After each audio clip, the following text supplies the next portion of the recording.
Hello viewers, প্রায় 2500 বছর আগে প্রাচীন চীন দেশে প্রচারিত হয়েছিল এক তাত্ত্বিক মতবাদ, যা আজও সমানভাবে প্রাসঙ্গিক। প্রাচীন এই দর্শনকে আবহমান চীনের সভ্যতা এবং সংস্কৃতির মূল নিয়ামক বলে মনে করেন অনেক ঐতিহাসিক।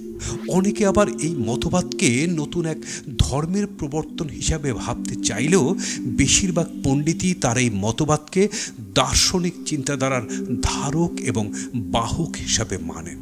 চীনের সাংস্কৃতিক ঐতিহ্য এবং চীনা সভ্যতার এক অপূর্ব মেলবন্ধন ঘটিয়েছেন যে ব্যক্তি, চীনের অধিকাংশ মানুষ আজও যার দর্শন এবং মতবাদকে জীবনের পথ চলার প্রধান অঙ্গ হিসাবে মেনে চলেন, তিনি হচ্ছেন মানবতাবাদী দার্শনিক কনফুসিয়াস।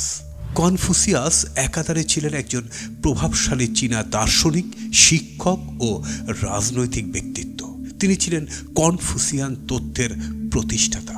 চীনের মানুষ এখনও তাদের নিজেদের সংস্কৃতির মধ্য দিয়ে বাঁচিয়ে রেখেছেন তার আদর্শ ও শিক্ষা।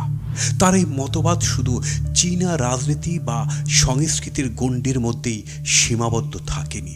আশেপাশের অন্যান্য এশীয় দেশগুলোর মধ্যেও কনফুসিয়াসের দার্শনিক তথ্যের প্রভাব ছড়িয়ে পড়েছিল। চলুন আজকের এই ভিডিওতে মহান দার্শনিক কনফুসিয়াসের আত্মপান্ত জেনে নেওয়া যাক।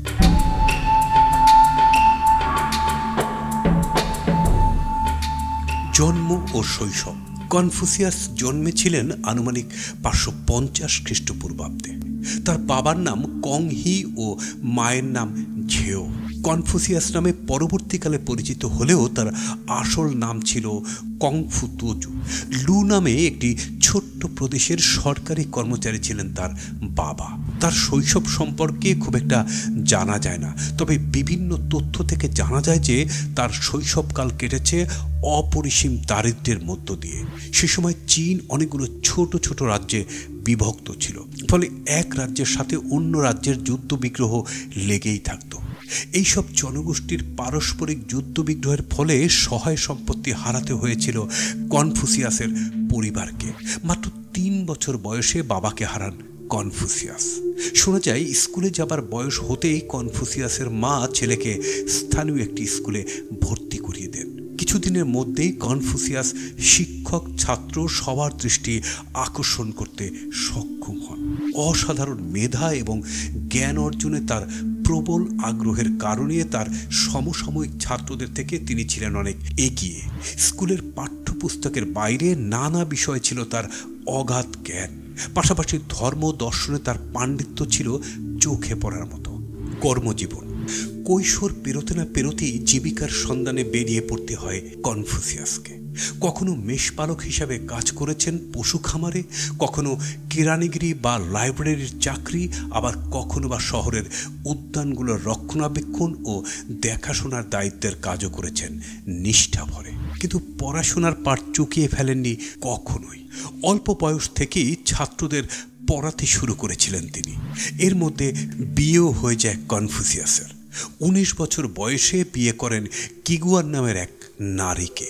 বিয়ের 1 বছরের মধ্যেই জন্ম নেয় তাদের প্রথম সন্তান কংলি। মাত্র 23 বছর বয়সে কনফুসিয়াস মাতৃহারা হন। সেই সময় চীনের সমাজ ব্যবস্থায় জনগণের অবস্থান অনুযায়ী তাদের পেশার শ্রেণীবিন্যাস করা হতো। কনফুসিয়াসের সামাজিক অবস্থান এবং জ্ঞানের কারণে তিনি ছিলেন শি শ্রেণীভুক্ত, যারা ভদ্র মধ্যবিত্ত বিদ্বান হিসাবে সমাজের সম্ভ্রান্ত ও শাসক শ্রেণীর সাথে মেলামেশার সুযোগ পেতেন। এই সময় লু প্রদেশের শাসক ছিলেন চিচি। কনফুসিয়াসের জ্ঞান ও পাণ্ডিত্যের কথা জানতে পেরে রাজা কনফুসিয়াসকে তার সবার আমন্ত্রণ জানান। প্রথম পরিচয়ে কনফুসিয়াসের পাণ্ডিত্যে মুগ্ধ হন রাজা। দারিদ্র্যের কথা শুনে তিনি কনফুসিয়াসকে হিসাবরক্ষকের কাজে নিযুক্ত করলেন। কনফুসিয়াসের কর্মদক্ষতায় খুশি হয়ে রাজা তাকে আরও উচ্চতর পদে অধিষ্ঠিত করেন। জ্ঞানের আলোকবর্তিকা। কনফুসিয়াস আকর্ষণীয় চেহারার অধিকারী না হলেও তার দৈহিক অপূর্ণতা, তিনি তার মধুর ব্যবহার আর তার জ্ঞানের আলোকবর্তিকায় মুগ্ধ করেছেন তার কাছে আসা মানুষদের। আর উৎসুক মানুষও নিজেকে জ্ঞানের প্রদীপ্ত শিখায় আলোকিত করার জন্য তার কাছে আসত শিষ্যত্ব গ্রহণের উদ্দেশ্যে। কনফুসিয়াস বিশ্বাস করতেন নীতিজ্ঞানের মাধ্যমে শিক্ষা দান করতে পারলে তার গ্রহণযোগ্যতা থাকে সবচেয়ে বেশি। তিনি তার ছাত্রছাত্রীদের 6টি বিদ্যার উপর জোর দিতেন: ধনুর্বিদ্যা, হস্তলিপি, হিসাববিদ্যা, সঙ্গীত, রথ চালনা এবং সমাজের রীতিনীতি জ্ঞান শিক্ষা দেওয়ার মাধ্যমে উপযুক্ত ও আদর্শ মানুষ হিসাবে গড়ে তোলার জন্য সচেষ্ট ছিলেন তিনি। শিক্ষক হিসাবে, আচার্য হিসাবে তার খ্যাতি ক্রমশ দিকে দিকে ছড়িয়ে পড়তে থাকে। প্রথম দিকে সাধারণ ঘরের ছেলেমেয়েরা তার কাছে শিক্ষা নিতে আসলেও পরে অভিজাত ঘরের ছেলেমেয়েরাও জ্ঞান লাভের জন্য কনফুসিয়াসের শিষ্যত্ব গ্রহণ করে। ধীরে ধীরে কনফুসিয়াস আর্থিকভাবে সচ্ছল হয়ে উঠতে লাগলেন। এই সময় ধীরে ধীরে অভিজাত শ্রেণীতে তিনি আরও জনপ্রিয় হয়ে উঠলেন। তার প্রভাব আরও বহুগুণ বৃদ্ধি পেল। এর মাঝেও কনফুসিয়াসের জ্ঞান অর্জনে কোনো কমতি ছিল না। প্রাচীন পুঁথি সংগ্রহের জন্য বিভিন্ন জায়গার উদ্দেশ্যে বেরিয়ে পড়তেন তিনি। যেখানে দুষ্প্রাপ্য কোনো পুঁথির সন্ধান পেতেন তা সংগ্রহের জন্য ছুটে যেতেন। সেসব পুঁথি শুধু সংগ্রহই করতেন না, গভীর আগ্রহ নিয়ে খুব মনোযোগ সহকারে সেই পুঁথিগুলো পড়তেন এবং তার অন্তর্নিহিত তাৎপর্য খুঁজে বের করার চেষ্টা করতেন। কনফুসিয়াসের যখন 30 বছর বয়স, তিনি উপলব্ধি করলেন প্রকৃত জ্ঞান অর্জন কেবল গ্রন্থ বা পুঁথিতে সীমাবদ্ধ হতে পারে না, বরং চারপাশের জগতেই ছড়িয়ে রয়েছে জ্ঞান অর্জনের সমস্ত উপকরণ। আর সেই জ্ঞান অর্জনের উদ্দেশ্যে তিনি বেরিয়ে পড়লেন গ্রাম থেকে গ্রামান্তরে, শহরের অলিতে গলিতে। কনফুসিয়াসের শাসন ও দর্শন। 52 বছর বয়সে লু প্রদেশের প্রধান আইনরক্ষকের দায়িত্ব পান কনফুসিয়াস বিশ্বাস করতেন মানুষের মাঝে যদি নৈতিক চরিত্রের উন্নতি না ঘটে, শুধুমাত্র আইন দিয়ে মানুষকে সংযত রাখা সম্ভব নয়। তাছাড়া দীর্ঘ সময় ধরে রাজ্যে শান্তি শৃঙ্খলা বজায় রাখাও সম্ভব নয়। তাই কনফুসিয়াস নিজেই আইন প্রণয়ন কর্মকর্তা ও কর্মচারীদের মাঝে নীতিবোধ জাগাতে নানা উপদেশ দিতে থাকেন। অপরাধীদের বিচার করতে গিয়ে বিচারকরা যেন মানবিকতার কথা না ভোলেন কখনো। বিচার বিভাগীয় কর্মচারীদের প্রতি এই ছিল তার প্রধান উপদেশ। উদার ও ন্যায়পরায়ণ না হলে বিচারক হওয়া যায় না। মানুষকে ভালো না বাসলে তুমি তাকে সংশোধন করবে কি করে?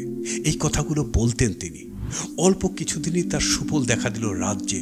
সমগ্র চীন দেশেই লু রাজ্য ছিল একমাত্র রাজ্য যেখানে চুরি, ডাকাতি, ছিনতাই, খুন হতো না। সকলে নির্ভয়ে নিরাপদে নিজের দ্রব্য রাখতে পারত। গভীর রাতেও পর্যটকরা নিরাপদে চলতে পারত। আইনরক্ষকের দায়িত্ব এত ভালোভাবে সম্পাদন করার পুরস্কার হিসেবে কয়েক বছরের মধ্যেই তাকে ভার দেওয়া হয় লু প্রদেশের প্রধানমন্ত্রীত্বের। মহাযুদ্ধের হাত থেকে দরিদ্র প্রজাদের বাঁচাতে বাজারের নিত্য প্রয়োজনীয় জিনিসপত্রের দাম বেঁধে দেন তিনি। এতে বেজায় চটে যান লু প্রদেশের ব্যবসায়ী সম্প্রদায়।